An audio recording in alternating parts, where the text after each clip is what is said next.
This video is brought to you by patreon.com/worsttake. Get access to exclusive live streams and Discord servers, on-screen shoutouts, and early access to some videos when you join now. Help make sure that we can continue to make content like this by supporting the Patreon. Links are in the description down below.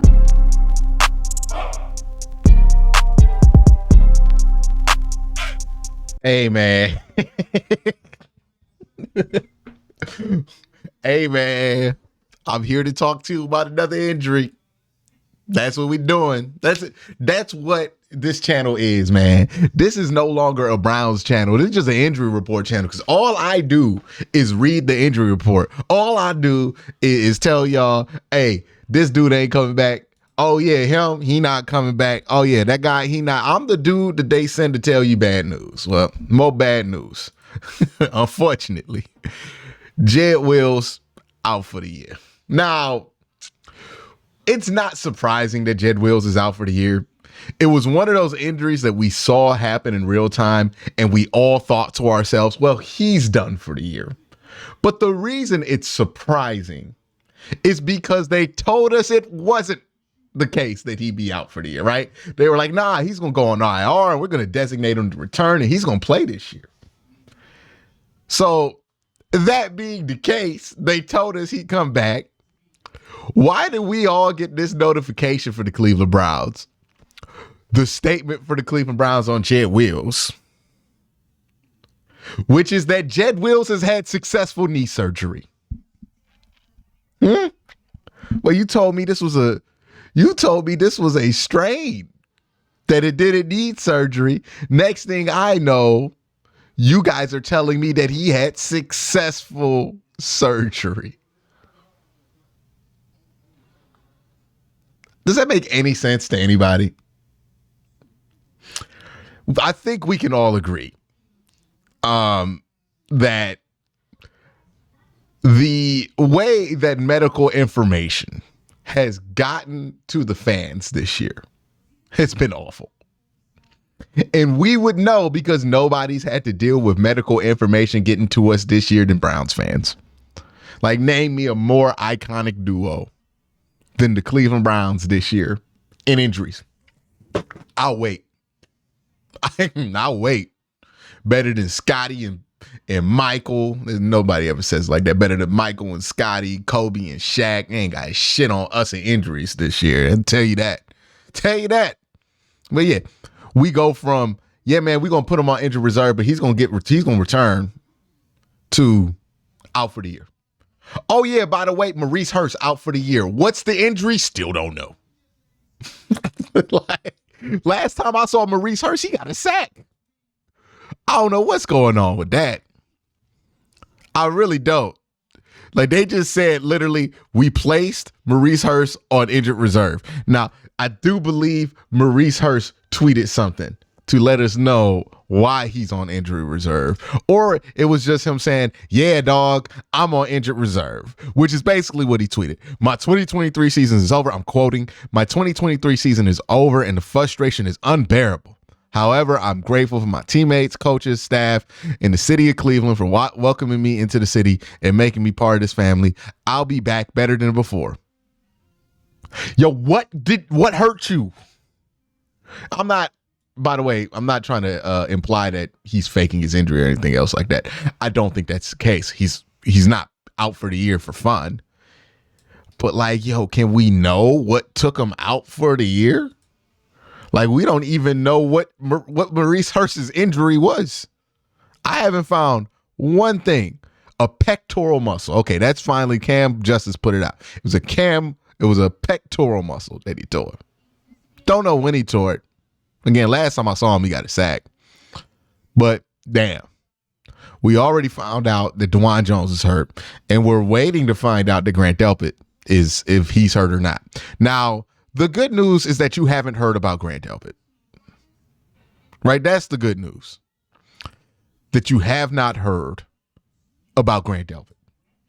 Because if Grant Delpit were going on IR, or if it were likely he was going on IR, oh, we would have heard it. Now, I understand that Mary Kay put out an article saying that the Browns are considering that. But also, sometimes Mary Kay is speculating and not reporting. I do believe that to be the case. She did that with the Myles Garrett thing where she was speculating based on what she saw and what some people, medical people told her, but she wasn't reporting. This is the same situation. So while Mary Kay is a very trustworthy source, you got to understand what she's doing and what information she's doing it with, right? If she's saying stuff is happening in the building, okay, that's very reliable. Again, we do this thing with media sources where we just say, hey, just because they're reliable on this thing, they should be reliable on everything else. Like, for example, I'm good at talking about the Browns, sports in general, and the Cleveland Cavaliers and all the other stuff that I cover, right? I'm good about talking about that. You wouldn't hire me to fix your car. Because just because I'm good at this one thing doesn't mean I'm good at the other thing, right? Or you wouldn't hire me to hold it down on the news, right? Like that's just, I'm good at media. That's a better example. Like I'm good at media, but that don't mean I should be holding it down on the 7 o'clock news. I'm not that type of media person, right? There's other people who do that better than me. So sometimes you have to just see where somebody's area is, where they're really hitting hard at, and just kind of understand that. Because Mary Kay, very reliable source about stuff that's happening in the building when it comes to like, hey, what person doesn't like what, or is a coach in trouble or something like that. But when it comes to injuries, that sometimes she speculates. So we'll see. We'll see if Grant Delpit beats the allegations. But it's going to be something. We'll see. We'll see. So you hear this, and if you're a Browns fan, I understand if your first thought is to get bummed out and to say stuff like the season's over, it's cooked, all of this. But here's why. We have had the season's over, it's cooked injury week 4 when Nick Chubb went down. And then it really got cooked after Deshaun went down. But guess what, man? The season being over, it being cooked, that ain't done shit to stop us. We still 8-5. And honestly, look, I understand that hearing that Jed Wills isn't going to come back sucks because I just talked about him being one of the key pieces to fixing the run game. That shit ain't get fixed. But I will add this. At this point, I don't think it matters if anybody else gets injured on the offense. Like, you're so stripped down. You have taken so many injuries on the offense that legitimately, I just don't see it mattering anymore. That you have more injuries. Like, who else can you lose? You're down to 3 offensive linemen. Well, no, my bad. 2, maybe 1. Like, it's a good thing Ethan Posick didn't get dropped on this list of season-ending injuries. We'll see what happens. But potentially 2 offensive linemen, 1. I mean, at this point, it is what it is. You playing with a bunch of backups, dog. You just hoping somebody steps up.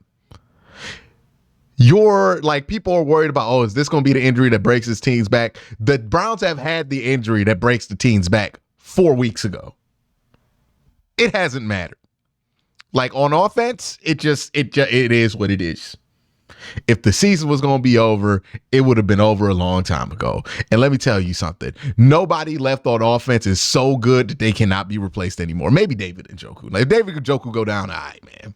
Like, it'll be tough. But even, like, Atkins would be filling in and all that. Like, you've lost so many players that I find it really hard to believe that, like, an injury on offense, that's going to be what kills us. Our 14th injury on offense. Like, it just is what it is. And that's not a statement to how good I think the people left are. It's just, hey, man, at this point, we just moving pieces on the board. And them pieces ain't that important. We just moving pieces on the board, right? If Joe Flacco go down, we pull another piece up. If DTR goes down, we pull another piece up. If David Njoku, it's not gonna be good. The offense just isn't good. But sometimes you can get away with not being good, and that's just what it's gonna be. So I'm not really tripping over the offensive injuries. The defensive injuries, on the other hand, a little concerning. A little concerned. Hopefully you get Denzel Ward back. Still don't know if that's going to be the case. Hopefully you get Grant Delpit back. Still don't know if that's going to be the case. You know you're not getting Ronnie McLeod. He's injured for the year. But I will say, if you have Martin, if you have Greg, if you have Denzel, and if you have the defensive line, you're all right. You are all right.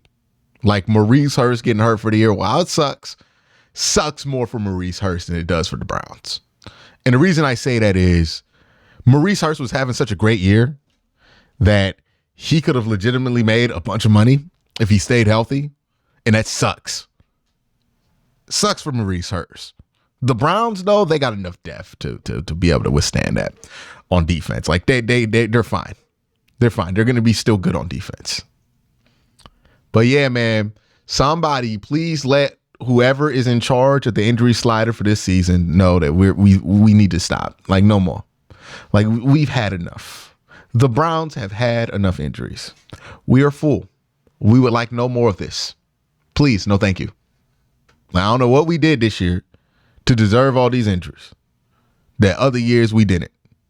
But my goodness, please stop. I guess there's always a team like this every year, and this is our turn. But please stop. Look at me. Please stop. Please. Please. Please, no more injuries.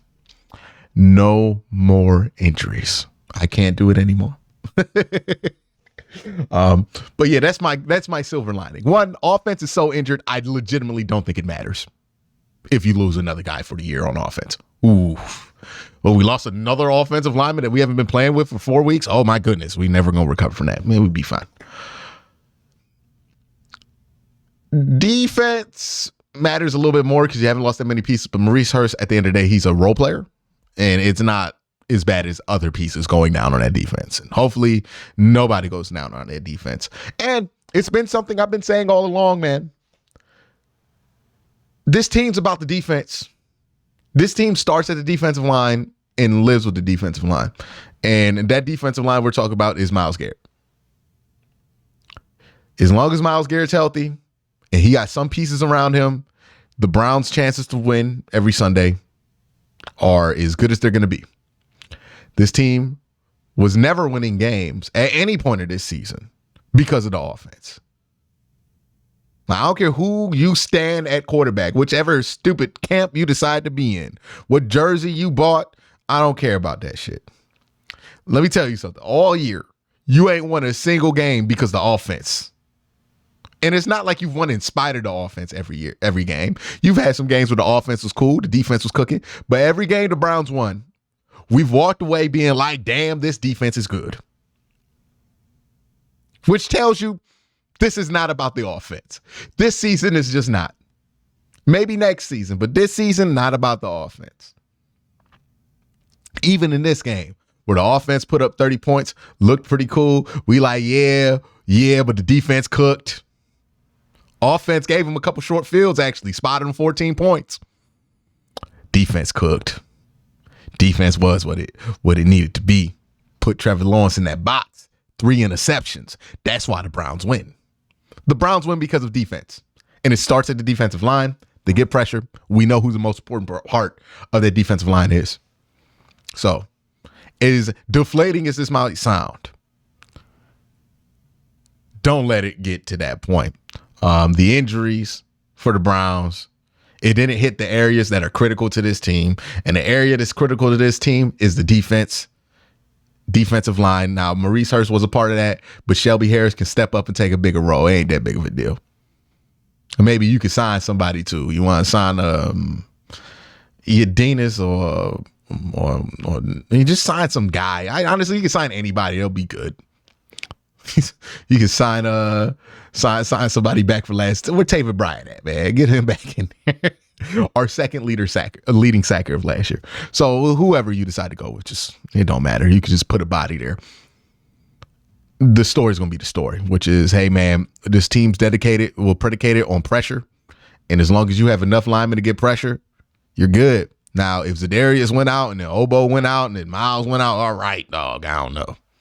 Those are injuries we can't withstand. But at this point, we need to do a better job or a good job of looking at the roster, looking at what's left, and looking how this team wins, which is through defense almost exclusively. Like, offense is there to help every once in a while, but the defense is the heart of this team. So looking at that and saying to ourselves, all right, what's mission critical? Like, what cannot go down in the quality of life for this offense, or for this team wouldn't be fine. And like, you get all the way on the offense. And you're like, all right, man, the only things we can't stand to lose on offense is We can't lose both Amari Cooper and David Njoku. We could lose one of them. Knock on wood. Hopefully you don't lose any of them. But you can't lose both of them. Right? But other than that on offense, everything else can go down. Everything else can go down. Maybe you can add Joe Flacco to that conversation. And sure, let's just do it so I don't get yelled at by people in the comments. Yeah, Joe Flacco too. He can't go down, even though I think he'd be fine if he went down, just because they're not asking a ton from the quarterback position right now. Not because I don't think Joe Flacco's playing well. Put that out there. I'm tired of being misunderstood on that whole point, so I'm just leave it alone. But it seems like people are purposely misunderstanding my points too. But nonetheless, that's the only thing that can't go down on offense. Defense, all right, you got a lot more mission critical things, man. Like, you can lose one of those three corners. You can't lose two of those three corners, right? We've learned that. You can lose Denzel, you can lose Greg, you can lose Martin. But you can't lose two. You can't lose Denzel and Greg. You can't lose Denzel and Martin. You can't lose Greg and Martin. You got to have at least two of those guys available. If you have that, you're fine. Can't lose Cam Mitchell. Not because you can add Cam Mitchell to that rotation simply because he plays corner, slot corner, and we got nothing after Cam Mitchell. We got Mike Ford, and that's not been good. So add Cam Mitchell to that conversation for that purposes. Defensive line, you can't lose Miles. That's really it. You can't lose Miles and maybe Dalvin. But everybody else, we ain't gonna really notice them all that much. Not because they're not playing well or anything like that. It's just they're not the mission critical parts. So that's the mission critical parts. Luckily, you're safe there. Hopefully, you get some good news on Grand Delpit. But the Browns still in position to do whatever it was you thought they could do 2 days ago. Still in as good as position to do that. But let me know what you think in the comment section down below. Y'all have a great day. Have an even better night. Peace.